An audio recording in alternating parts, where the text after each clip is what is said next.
OBC भी गले में झुनझुना टांगने के लिए तैयार है। ओबीसी को भी वापस गाय चराने, बकरी चराने, गाय दूहने, मजदूरी करने, लोहा पीटने के काम में लगाने की तैयारी इस सरकार ने कर ली है कि ओबीसी समाज के लोगों अब आंख खोलो, ये झुनझुना से काम नहीं चलेगा, ये राम मंदिर से तुम्हारा कल्याण नहीं होने वाला है। लेकिन असल में ओबीसी समाज हिंदू धर्म का झोला ढोता है और दरी बिछाने का काम करता है।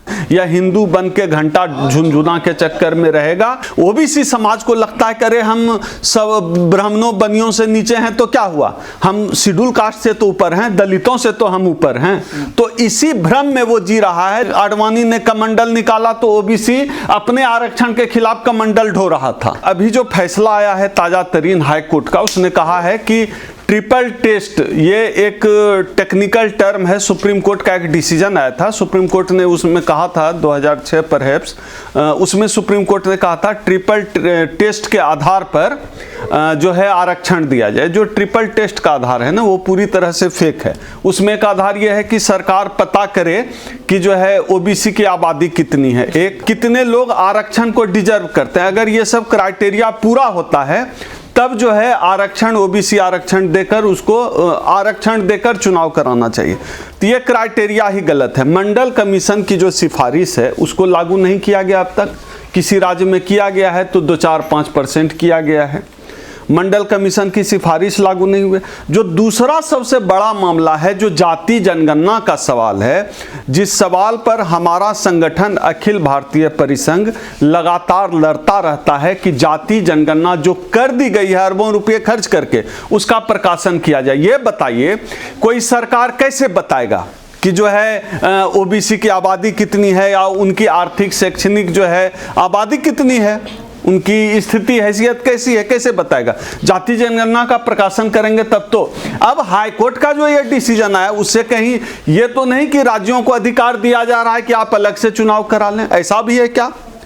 दूसरी बात, ये सबसे दिलचस्प बात यह है कि आरक्षण के खिलाफ तभी फैसले आते हैं ताबड़तोड़ जब इस देश में भाजपा की सरकार होती है, राज्य में भाजपा की सरकार होती है। जब जब भाजपा की सरकार आती है तब तब आरक्षण के खिलाफ फैसले आते हैं। जितने भी आप फैसले उठाकर देख लीजिए, चाहे उत्तराखंड मामले में 2002 का 2020 का फैसला हो, या अभी ओबीसी आरक्षण के खिलाफ आया है, या फिर ईडब्ल्यूएस आरक्षण पे आया है फैसला। आप देख लीजिए, जब ईडब्ल्यूएस आरक्षण देना था तो 50% का बैरियर कोर्ट ने स्वयं का ही अपना ही बनाया नियम तोड़ दिया। हम लोगों को जब हम आबादी के हिसाब से आरक्षण की बात करते हैं तो हमको 50% समझा दिया जाता है, लेकिन जब सवर्ण आरक्षण देना हो तो ये उस समय ये 50% का बैरियर टूट गया। अब तो वो बैरियर भी टूट गया है। कुल मिलाकर स्थिति ये है कि आज इस देश में जो अब तक लगता था कि शेड्यूल कास्ट के लिए स्थिति गंभीर है, अब इस देश में ओबीसी की स्थिति भी गंभीर हो चुकी है। ओबीसी भी गले में झुनझुना टांगने के लिए तैयार है। ओबीसी को भी वापस गाय चराने, बकरी चराने, गाय दूहने, मजदूरी करने, लोहा पीटने के काम में लगाने की तैयारी इस सरकार ने कर ली है। अब ओबीसी समाज, सरकार का तो है ही रोल इसमें। बहुत लोग कहते हैं तो हाईकोर्ट का है, सरकार का इसमें क्या है? लेकिन क्या है कि कभी भी राज सत्ता से न्यायपालिका संचालित होती है, मीडिया संचालित होती है। तो जाहिर सी बात है यह जो रिफ्लेक्शन है, ये जो आरक्षण के खिलाफ डिसीजन आया है, ये सरकार की नीति का रिफ्लेक्शन है। चाहे राम मंदिर का फैसला अभी क्यों आया बीजेपी की सरकार के आते हैं, क्योंकि ये रिफ्लेक्शन है, राज सत्ता ऐसा चाहती है, राज सत्ता के हिसाब से हो रहा है।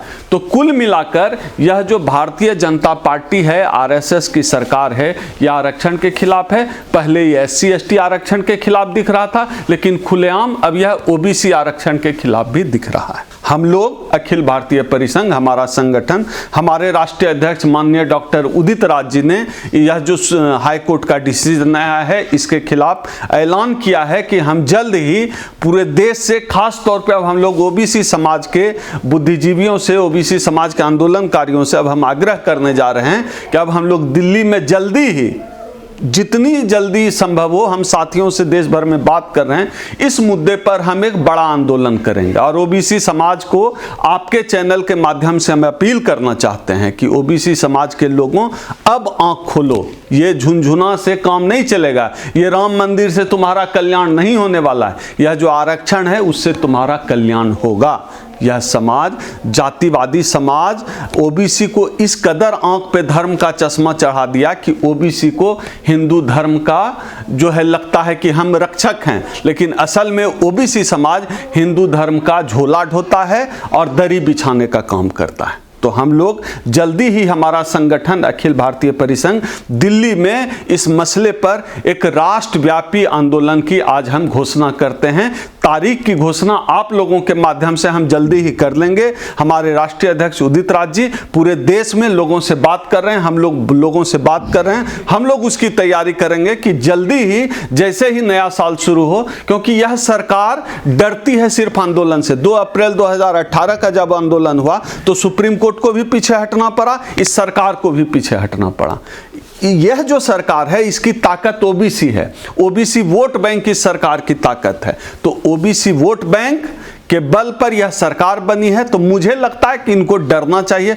पता नहीं क्या डर है हिंदुत्व का, इनको इतना ताकत का एहसास दिख रहा है, इनको लगता है कि कुछ भी कर दो ओबीसी समाज के साथ, यह हिंदू बन के घंटा झुनझुना के चक्कर में रहेगा और कुछ होने वाला नहीं है, ओबीसी समाज जागेगा नहीं। लेकिन हम ऐसा नहीं मानते हैं, ओबीसी समाज भी जाग रहा है और इस आंदोलन में हम उम्मीद करते हैं ओबीसी समाज भी परिसंघ के साथ आकर जुड़ेगा। नहीं, ये तो सीधी सी बात है ना कि भारतीय जनता पार्टी का जो ओबीसी पहले लगता था दलित विरोधी है, ओबीसी को भी लगता था कि अरे दलितों के साथ हो रहा है, चुप रहो, उनका हो रहा है वो समझें, हमारा कुछ नहीं हो रहा है। लेकिन भारतीय जनता पार्टी असल मायने में सिर्फ दलित विरोधी अब तक दिखता था, दलित और मुसलमान विरोधी। लेकिन यह जो हाईकोर्ट का फैसला आया इससे स्पष्ट हो गया है यह दलित मुसलमान के साथ साथ ओबीसी के भी खिलाफ है।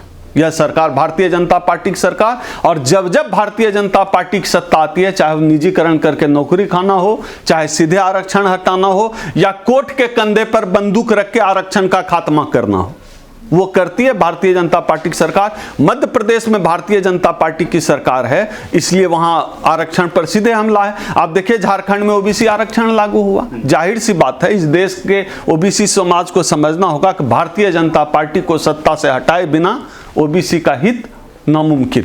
हमने रिजल्ट दिया, हमने आरक्षण बचाने की, हमारे राष्ट्रीय अध्यक्ष उदित राज जी ने आरक्षण बचाने की कई लड़ाइयां लड़ी। नागराज का मुकदमा परिसंघ ने लड़ाया, हमने जीता। चाहे प्रमोशन में आरक्षण का मामला हो, चाहे 85वां 86वां संवैधानिक संशोधन कराना हो, परिसंघ ने लड़ाई लड़ी और जीती। हम लड़ाई लड़ेंगे ओबीसी आरक्षण की भी, और उम्मीद है हम जीतेंगे। ओम सुधा जी, जिस समय मंडल आयोग लागू हो रहा था, मायावती और कांशीराम साहब जो रोडों पे थे, तो यही बैकवर्ड के लोग एससीओ को मारने का काम कर रहे थे, दलितों को मारने का काम कर रहे थे।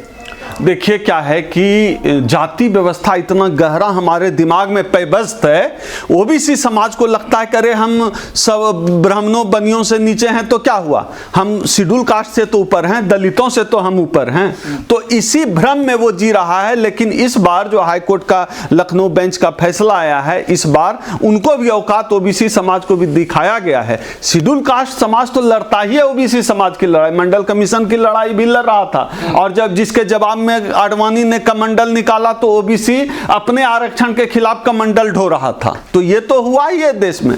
लेकिन तब की परिस्थिति और अब की परिस्थिति में चेंजेज आए हैं, बदलाव आया है, लोगों के समझ बढ़ी है ओबीसी समाज की। हम उम्मीद करते हैं कि परिसंघ के इस आंदोलन से ओबीसी समाज भी जुड़ेगा। जब एससी पे आक्रमण होते हैं दुनिया भर के, तो बैकवर्ड के लोग तो अब बाहर निकल के नहीं आते हैं, तो अब एससी को ही क्या जरूरत पड़ी है कि आज जब मुसीबत आई तो उनका साथ देने के लिए खड़े हैं। देखिए क्या है, कोई भाई बिगड़ जाए तो उसको छोड़ा नहीं जाता है। ओबीसी समाज में जागरण थोड़ा देरी से हो रहा है। ये आप देखिए, आंकड़ों को उठाकर देख लीजिए, जेएनयू जैसे संस्थान में एक भी ओबीसी प्रोफेसर नहीं है, एक भी नहीं है। एक भी ओबीसी जो है, जो पीएमओ है उसमें सेक्रेटरी एक भी ओबीसी नहीं है। जो आईएएस देश चलाता है पीएमओ नहीं है ओबीसी।